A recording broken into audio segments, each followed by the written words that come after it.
ठंड में गरीब बहू की 100 फीट लंबी रजाई। रात का समय होता है। बाहर हर तरफ बर्फीली हवा चल रही थी। जैसे तैसे रात गहरी हो रही थी। ठंड और कड़कड़ाकर पड़ रही थी। ऐसे में कच्चे मकान के अंदर गरीब कुंती हरिहर का बड़ा परिवार एक रजाई में गुजारा कर रहे थे।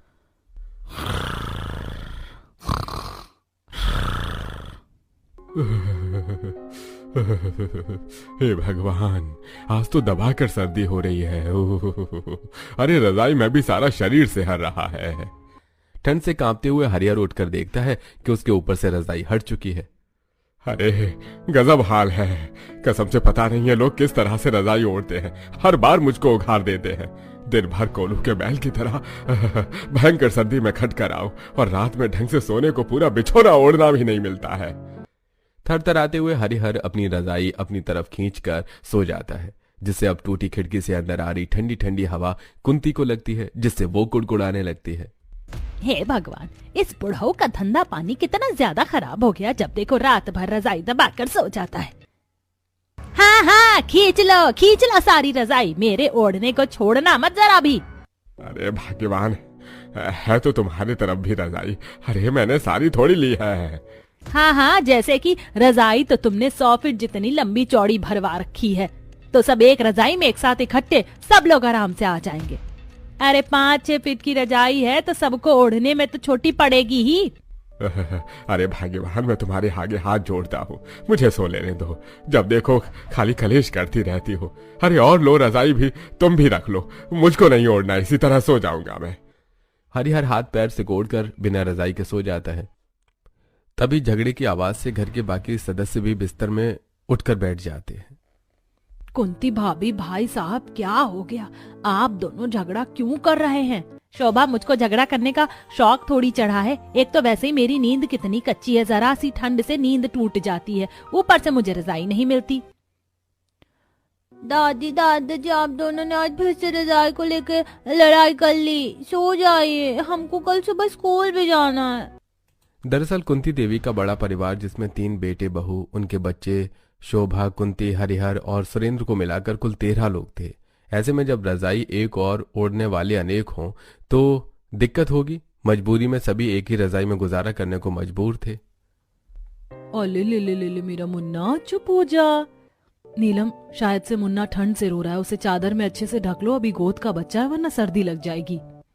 शोभा खिड़की से बाहर के मौसम का हाल देखती है, जहां घनघोर ओस पड़ रही थी। ओहो, आज तो बड़ी ठंड है। ऐसे मौसम में बच्चे को सहेज कर रखना सबसे मुश्किल भरा है। अभी तो चढ़ते ठंड में सर्दी से इतना बुरा हाल है। अब की बार दिसंबर जनवरी में कड़कड़ा कर ठंड पड़े, उससे पहले घर के लिए एक और रजाई खरीद के ले आओ। कैसे भी इतने बड़े परिवार का एक रजाई में सोना नहीं होगा। माँ, इस वक्त सर्दी के मौसम के चलते काम बहुत ही मंदा चल रहा है। हम तीनों भाई घर का खर्चा भी बड़ी मुश्किल से चला रहे हैं। पिछले 1 हफ्ते से फैक्ट्री में ज्यादा काम भी नहीं निकल रहा है, इसलिए सेठ ने हमारी तनख्वाह भी रोक रखी है। थोड़े दिन और रुक जाइए, जैसे ही हमारे पास थोड़ी ज्यादा पैसे आएंगे तो हम रजाई खरीद कर ले आएंगे। फिलहाल के लिए अब रजाई पर चर्चा खत्म करके आप लोग सब सो जाइए। इस तरह रात काली करने का कोई फायदा नहीं है, सवेरे काम पर भी जाना है। मगर मनोहर भैया, इस एक रजाई में सब लोग नहीं आ पा रहे हैं। कावेरी भाभी, मुझे एक चादर बिछाने के लिए दे दीजिए, मैं साइड में बिस्तर लगाकर सो जाऊंगी, इससे बाकी लोगों को रजाई मिल जाएगी। नुपुर, तुम नीचे मत सो, क्योंकि तुम्हें सर्दी बहुत ही जल्दी लग जाती है। तुम्हारी जगह में मैं और सरिता जेठानी जी बिस्तर लगाकर सो जाएंगे। मगर कावेरी बहू, घर में ओढ़ना तो एक ही है, बगैर ओढ़ने के कैसे सो पाओगी? ठंड लग गई तो लेने के देने पड़ेगी। माँ जी, आप चिंता मत कीजिए, हम कोई ना कोई जुगाड़ कर लेंगे। कावेरी बिस्तर देखने लगती है, जहां कोने में एक फटी सी चटाई सहेज कर रखी हुई थी, जिसे उठाकर वो जमीन पर बिछा देती है। कावेरी, इस पतली सी चटाई से काम नहीं चलने वाला। हमें बिछाने के लिए कुछ और बिस्तर की जरूरत लगेगी, क्योंकि बाहर बहुत ज्यादा सर्दी हो रही है। इस सिंगल चटाई पर सोकर हमारी तबीयत भी खराब हो सकती है। जेठानी जी, घर में जितने भी एक्स्ट्रा बिस्तर थे, मैंने सारे बिस्तर हमारे परिवार वालों को सोने में लगा दिए हैं। अब एक सिंगल चादर भी नहीं है। एक तो वैसे ही ओढ़ने के लिए रजाई नहीं है, और अब तो बिस्तर पर बिछाने के लिए कुछ नहीं है। तभी सरिता घर के कोने में रखी जूट की बोरी देखती है, जिससे कि उसे जुगाड़ आता है। ये जूट के बोरे किस दिन काम आएंगे? इसी को चटाई के ऊपर और नीचे वाली सतह पर बिछाकर थोड़ा मोटा बिस्तर कर लेते हैं। ये जूट की बोरी काफी ज्यादा गर्म होती है, तो इसका बिस्तर लगाकर सोने में सर्दी भी नहीं लगेगी। क्या बात है जेठानी जी, मैं तो कभी कभी सोचती हूँ आपके दिमाग में 5G की स्पीड जितनी तेजी में जुगाड़ कहाँ से आ जाता है। हम जैसे मिडिल क्लास बहू को इस तरह के जुगाड़ आ ही जाते हैं। चलो अब जल्दी से बिस्तर करते हैं। बाप रे जेठानी जी, बोरी का बिस्तर 5 मिनट में ही कितनी बुरी तरीके से शरीर काटने लगा। पता चले रात भर इस बोरी बिस्तर पर सोना सुबह तक हमें भारी पड़ जाए और पूरे शरीर में खाज खुजली मच जाए। देवरानी जी तुम बिल्कुल सही कह रही हो, मुझे भी थोड़ी थोड़ी खाज मच रही है। ऐसा करते हैं इसके ऊपर से अपनी साड़ी बिछाकर सो जाते हैं, नरम मुलायम है तो नींद आ जाएगी। दोनों अब डबल करके बिस्तर पर अपनी साड़ी बिछा देती हैं। पहले की तुलना में अब तो बिस्तर कुछ नरम मुलायम सा लग रहा है। ऐसा करो कावेरी, तुम अपनी साड़ी मत बिछाओ, इसे ओढ़ लेंगे। पर जेठानी जी, इस पतली सी साड़ी में ठंड थोड़ी भाग जाएगी। तो ठीक है, फिर जिस तरह हमने इस बोरी से बिस्तर का जुगाड़ लगाया है, रजाई का भी जुगाड़ बिठा लेते। साड़ी के ऊपर 5-6 बोरे साट लेते हैं। व्हाट एन आइडिया जेठानी जी। दोनों साड़ी के ऊपर से कुछ बोरों को साट कर सो जाती हैं, जिससे दोनों को थोड़ी बहुत गर्माहट का एहसास होता है। वैसे ये बोरी की रजाई तो काफी ज्यादा मात्रा में गर्माहट पैदा कर रही है। हाँ, लेकिन ये असली रजाई जितनी गर्माहट नहीं कर सकती। वैसे देखा जाए तो जितना लंबा चौड़ा हमारा ससुराल है, उसके हिसाब से तो ओढ़ने के लिए 20-25 फीट रजाई बनवानी पड़ेगी, तब जाकर बात बनेगी। लेकिन जब हमारे पतियों से एक 5-6 फीट की हल्की रजाई भी नहीं खरीदी जा रही, तो इतनी मोटी भारी रजाई वो कहाँ से भरवा पाएंगे? क्योंकि घर में कमाने वाले कम, खाने वाले ज्यादा हैं। फिर मकान का किराया अलग देना पड़ता है। जब खर्चा ही इतना ज्यादा है तो रजाई कहाँ से लेंगे? चलिए सो जाइए, सुबह खाना पीना भी बनाना होगा। दोनों बहू के अलग बिस्तर लगाकर सोने के बाद भी ससुराल वालों के बीच रजाई की खींचतानी रात भर चलती है। यूं ही ठंड में कुकुड़ते हुए सुबह हो जाती है। अच्छू, अच्छू। देखा, लग गई ना सर्दी। इसीलिए कहती हूँ रात को भी स्वेटर पहन कर ही सोया करो। मैं भी काढ़ा बना देती हूँ, पी लेना। मुझको नहीं भी ना कड़वा काढ़ा, इससे अच्छा एक न्यू रजाई खरीद लो ना मम्मी प्लीज। नेहा को नई रजाई खरीदने की जिद करते देखकर सरिता हताशा से भर जाती है। नेहा बेटी, तुम तो मेरी समझदार बच्ची हो ना, ऐसे जिद नहीं करते। और वैसे भी हमारे घर में एक रजाई तो पहले से ही सोने के लिए है। पर मम्मी हमको नहीं सोना इस सड़ी रजाई में, पता है उसमें बहुत ज्यादा सर्दी लगती है। ऊपर से रजाई भी दादा, कभी पापा, कभी चाचा खींचते रहते हैं। हम बच्चों को रजाई भी नहीं मिलती। मोनू बेटा, अभी तुम स्कूल जाओ। रही बात रजाई की, तो मैं तुम्हारे लिए नरम मुलायम रजाई बना दूंगी। सच्ची बच्ची मम्मा, आप मेरे लिए रजाई बनाओगी? मैं अपनी रजाई में अकेले सोऊंगा, किसी को भी अपनी रजाई नहीं दिखाऊंगा। नई रजाई की बात से मोनू खुश होकर स्कूल चला जाता है। तभी कुंती कहती है, सरिता बहू, तू तो अच्छे तरीके से देख रही है अभी घर के कितने बुरे हालात चल रहे हैं। तुझे बच्चे को इस तरीके से नई रजाई दिलवाने का दिलासा नहीं देना चाहिए था।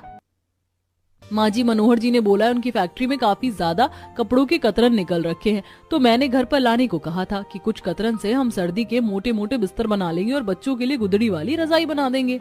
अच्छा अच्छा ठीक है बहू, जैसे गरीबों के नसीब में ये गुदड़ी वाली रजाई में ठंड काटना लिखा है, गरम गरम मुलायम रजाई में सोना तो बस अमीरों के भाग्य में होता है।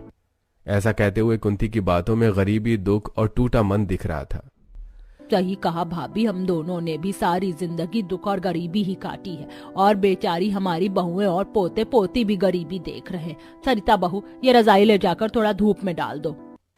सरिता रजाई उठाकर आंगन में लाकर सूखने डाल देती है। तभी रजाई जगह जगह से फटी होने के चलते काफी सारी रुई आंगन में फैल जाती है। बगल में ही नीलम अपने बच्चे को धूप में लिटाकर तेल लगा रही होती है। जेठानी जी, फिर से रजाई कहीं से फट गई है, रुई बाहर निकल रही है।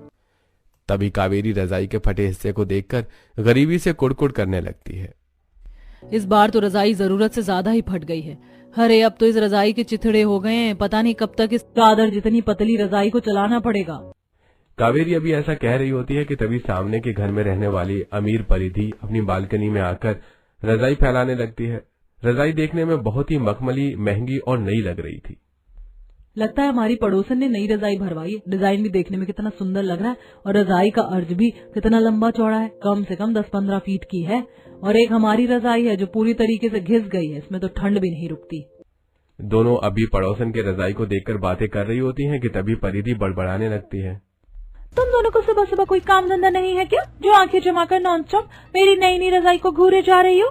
परिधि बहन, हम तो केवल ऐसे ही बस देख रहे थे। आपकी रजाई का कलर काफी फैंसी और रजाई की लेंथ भी काफी ज्यादा है। क्योंकि मैंने स्पेशली ऑर्डर देकर 15 फीट की लेंथ की रजाई बनवाई है। काफी सॉफ्ट और मुलायम है ये रजाई प्योर कपास की है। तभी झिझकते हुए सरिता परिधि से पूछती है, वैसे परिधि बहन, ये रजाई बनवाने में कितना खर्चा लगा था? अगर खर्चा थोड़ा कम होगा तो हम भी इस अर्ज की रजाई बनवा लेंगे।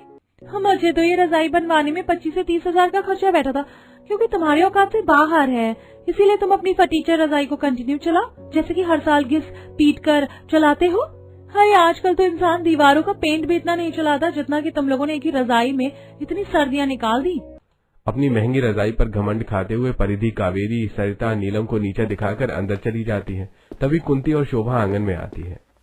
बहू, तुम लोग किस लिए इससे बातचीत रखती हो? थोड़ी अमीर क्या है, खुद पर ऐसे घमंड दिखाती है जैसे कहीं की करोड़पति हो।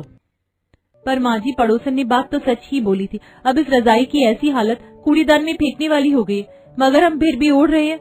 अब तो इस रजाई को बाहर सुखाने में भी शर्म सी लगती है। देखिए बाकी सबकी बालकनी में कितनी चमचमाती रजाई सूख रही है। नीलम बहू, दूसरों की देखा देखी करने से कोई फायदा नहीं होना। हमारे नसीब में जितनी गरीबी लिखी उसे काटना तो पड़ेगा। भगवान की दया से सर्दी के मौसम में हमारे घर का दाना पानी चल रहा है, सर पर छत है। जरा उनके बारे में सोच कर देखो जो बेघर होकर फुटपाथ पर इतनी ठंड भरी मौसम में खुले में रहते हैं। इस दुनिया में किसी की जिंदगी एक जैसी नहीं है। अगर कोई हमसे ज्यादा अमीर है तो कोई हमसे ज्यादा गरीब भी है, और हमेशा जिंदगी जीने के लिए अपने से गरीब को देखकर चलना चाहिए। शोभा की बातों में समाज के दबे कुचले गरीब वर्ग का 2 टाइम की रोटी कपड़ा जोड़ने का संघर्ष साफ दिख रहा था। समाज का एक कटाक्ष सच ये भी है कि इस जमाने में गरीब छोटे को और ज्यादा छोटा किया जाता है। इसी तरह से कुछ दिन बीत जाते हैं और ठंड चरम सीमा तक बढ़ जाती है, जिसकी वजह से दिन भर कोहरा छाया रहता, सादी बर्फीली हवाएं चलती रहती हैं। अरे आज तो हद से ज्यादा कोहरा छाया हुआ है। चौखट पर आते ही कब कभी चढ़ रही है। इतना खराब सर्दी का मौसम होगा तो काम पर कैसे जाए।